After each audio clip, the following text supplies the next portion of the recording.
Hey everyone, it's me again. If you're noticing that I'm in the exact same outfit and location as my last video, it's because my last video I actually filmed late, and so I'm just gonna do these back to back. I just didn't want that last one to get too long. So this one's more of just like an update walking you through. Really wanted to make these videos for anyone else that found out that they have melanoma so they can know, what it's like week by week, what they can expect, because watching other people has helped me, I thought.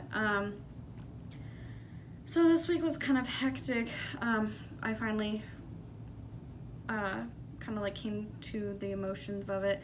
Really what got to me was that, I've had this mole for I think about 3 years, and what always makes melanoma so deadly is that it's aggressive, meaning that it spreads quickly, and even if mine has a low mitosis rate, meaning that the cells aren't turning over as rapid, I've given it 3 years to grow. So even at a snail's pace, a snail's gonna get somewhere in 3 years. So that this week has what's been really freaking me out. And I just, the waiting game of we won't know how bad it is till we do some results. And I was telling my mom that about like how I feel so stupid.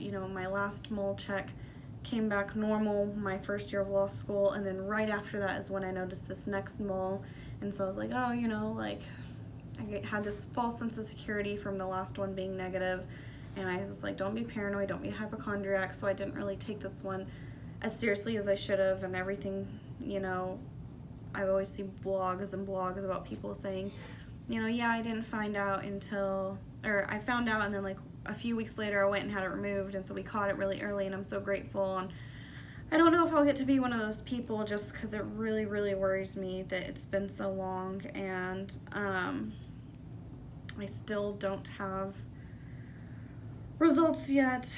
And this week, I was telling my mom that, and she's like, it's fine, if your doctor thought it was a bigger deal, she would have been like, pushing for you to be seen by someone. So obviously she's not pushing it, she doesn't think it's that serious, so it's fine. She was trying to be reassuring, but it kind of came back and flipped on the other way, because the very next day they were calling me saying, we don't want to wait, we want to get you in seen now, we're going to have you be seen by the first oncologist in the city of Houston that we can find you to be seen with. So I was seen by him, and he looked at it, he talked with my dermatologist, and basically they said like, yeah, we can pretty much rule out. So stage 1 has stage 1A and stage 1B. It'll be almost a miracle if I'm stage 1A. That would be that, just so happened my dermatologist almost got it all, but she just didn't quite. More likely it's that she got down really deep, and it's just there's still a lot more. How much more, we don't know. This oncologist, which is weird to say, like I've seen an oncologist, most people you wouldn't expect to have one, but I did, and he checked my lymph nodes, and he seemed to not feel any swelling. I haven't felt any swelling, so that's good, but we still don't know. Just because there's no swelling doesn't mean it hasn't spread. I don't have any of the symptoms of if it spread to an organ, like pain in my liver, pain in my lungs, or a headache, pain in my brain, so that's good. So we can pretty much rule out stage 4, or I am. So I'm pretty optimistic about that, but like I said, we also can be pretty sure it's not stage 1A, so that leaves us more likely with stage 1B at the best, or stage 2, hopefully not stage 3, but like I said, it doesn't seem like my lymph nodes are too infected, so hopefully we're gonna still catch this relatively early. It's just been really stressful this week of just coming to terms with, I kind of like how I mentally prepared for this. All right, like if it's stage 1, what are we gonna do? If it's stage 2, stage 3, stage 4, and it was when I got to the stages 3 and 4 that really stressed me. Like when I filled out my information with MD Anderson, it's like, do you have a will and a medical power of attorney? And I made a will my 2L year of law school, because I took wills and that was an assignment, and you don't think about that, but then like I started like tearing up almost, like thinking about like, it's like this is getting real. Like, most doctors' offices don't ask if you have a will or a medical power of attorney, but I had to think about, like, if I were to be incapacitated, do I want to put medical power of attorney for Ryan, my boyfriend, for my mom? Like, what do I want control over my body and potentially my life, that's when you get put in that position, and I might not need it, but it's getting more real, you know. And watching some other YouTubers who theirs kind of progressed and then they ended up dying, it's terrible, because it's like once you turn that corner that it's stage 4, it's really rough. And, you know, Ryan was trying to tell me, like, it's okay, everything's gonna be all right, and I kind of snapped, and I was like, we can't say everything's gonna be all right, because I might die, and that's not all right. Like, I can't let myself breathe a sigh of relief and think everything's gonna be all right until I get the test results back. Having it removed won't make me feel better. It's just the test results. As long as those results come back, then I'm gonna be, it'll all be better. But this week has been a really rough one. Yesterday I went through a lot of wine and just kind of, I tried to get work. I came up here yesterday too. I didn't get hardly anything done because I just couldn't, because just in the back of my mind, like, all I can think of is worst case scenario. You know, there's like a voice inside my head that's like, you're so stupid, like, you, like, that false sense of security that let me let this grow for 3 years, and we have no clue how bad it is. But when I was at the oncologist and he was talking with my doctor, like, I could kind of, he left as the last one, basically. So what happened was they called me, like, my dermatologist found someone, and that oncologist called me, and they were like, we need you to get here within 30 minutes if you want to be seen today. Like, we'll stay late, but you need to get here now. And luckily my boss had just left. It was a Friday afternoon, so people were starting to leave early, but low attorney on the totem pole, usually I'm one of the last ones to leave. But I just had to, like, rush off, tell one of my remaining coworkers, like, I forgot about a doctor's appointment that I had and I have to leave. And luckily the oncologist, it's the hospital that I had to go to, was about 10 minutes away, so I got there really fast. But they still, so this oncologist, he's not a skin cancer doctor. He mostly deals with, like, lung and GI. So he was like, I'm gonna have to find someone to do the surgery, to run all the tests. And I'm still not sure if by surgery they mean actual surgery, as in, like, I'm put under, because I've heard some videos of people had that happen. Other people, I've seen videos where it's like they record the whole thing, they just numb it real quick and they just do a little cut and they sew you up and everything's fine. I think that might be more for the ones of where they don't have to do the lymph node biopsy. I don't know what happens in a lymph node biopsy, and so I don't know. I still don't even know when this is gonna happen or who it's gonna happen with. Now I'm gonna have to tell my boss, basically, and tell him, like, hey, whenever I get the call, I have to go. Like, and right now I have a hearing this week, and then I have a mediation this week, and I'm stressed trying to think about, you know, like, what would I choose if I got the call and, like, I was double booked. Like, part of me wants to say fuck the job, you know, my life's more important. The other part of me is like, I don't want to be a burden on all the other attorneys of, you know, because we already lost an attorney since I've started, so I know it's, like, hard. Like, other people have to stay late and everything to pick up slack, and I don't want to be the causing slack. So it's been really emotional just thinking about, you know, worst case scenario. That's what's ridiculous about melanoma, is that if it's stage 1, there's like a 97% chance that you're gonna live, and if it's stage 4, it's like 20. Like, it just drastically drops, and it's like it goes from being perfectly fine, almost laughable that it's considered cancer because it seems so, you know, so much better than all the others, to, you know, it's right up in there with what you think about cancer, of like, it's a death sentence, you know, kind of thing. So that's been just hard. It's just waiting. Originally I wasn't gonna find out until the 21st. Now that it's gotten moved, my appointment's moved up since I've switched.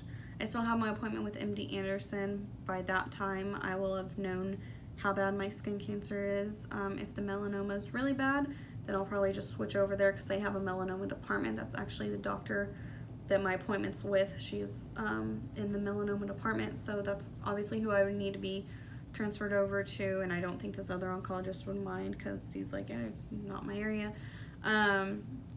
But, you know, it might be fine, and I might not need a team to follow up with. I might need a treatment plan, like it might just be a one and done kind of thing.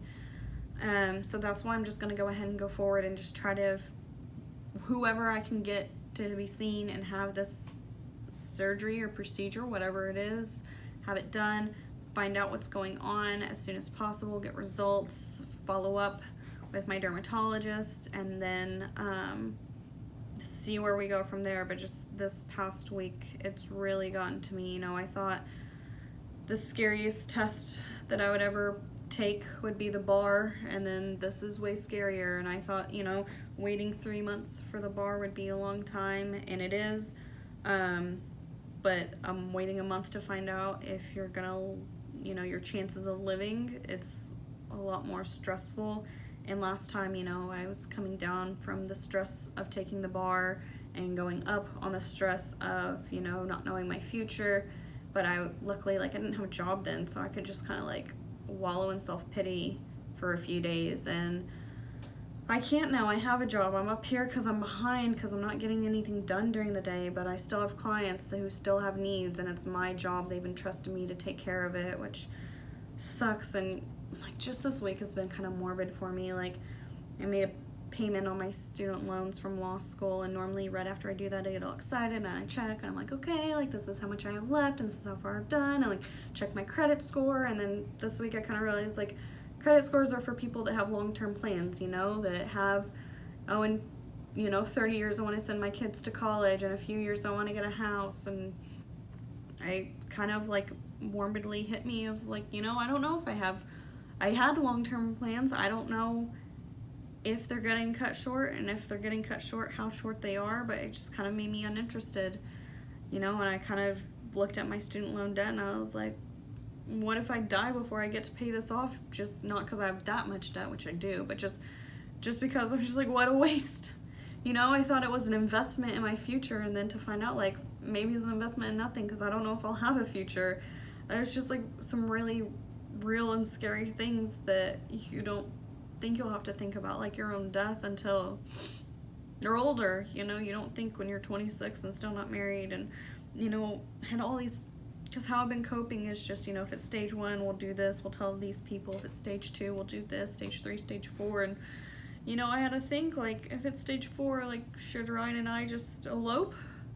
Or, you know, is that silly and I should just still wait it out and have a wedding that I want? Because I don't want to look back on it and, like, when people are like, oh, why'd you elope? It's like, oh, because I had cancer and we just had to get it over with. I don't want that. That's not romantic. And then thought about, like, you know, if I were to know that I was dying, like, would we try to have a kid so I can, like, leave a little bit of me behind? But then I think about, like, leaving Ryan as, like, a widowed single dad, and it's just like, it's a lot to think about, and it's not something that you ever think that you're gonna have to do. And I know, like, and Ryan keeps telling me, like, oh, don't stress about this, because, you know, you're gonna feel stupid. And that's why I said in my first video, like, I'm gonna feel stupid stressing about this if it comes back normal. But it's like a train wreck. Like, I can't not look at it. You know, I can't not think about, like, what if it's this bad, because I just have, like, a bad feeling that I waited too long. And that's, like, the scariest thing is, you know, I mean, I'm sure it's scary, like, if I just waited a few months, but I know I've had this mole, and I know it's been doing damage for years, and I'm just really scared that I let it get away with too much before I did something. And that's just why yesterday I finally broke. I finally cried, and I finally had a breakdown. And, you know, I called my mom to kind of give her the update about, you know, after I met the oncologist, and then I went and got my eyebrows waxed, and, you know, they rip it off and your ears start to tear, and it felt so nice for the first time, and I almost started just crying there, just thinking about my future and what this means. And it's so stressful, you know, of, like, money. And I mean, I know money's, like, a stupid thing, because, like, everyone's told me, like, you know, we'll help you, don't worry about that. But it's just,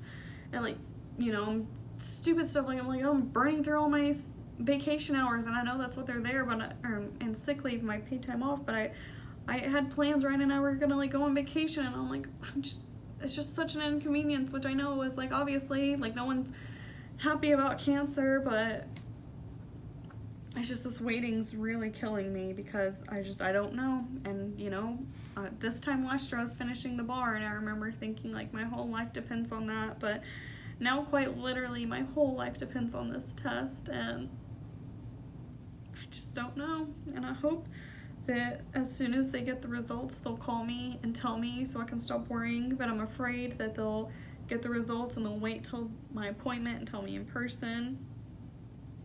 I just don't know how much longer I can stand this, and I don't know, I'm trying to go back and forth between like finding a therapist, just someone to help.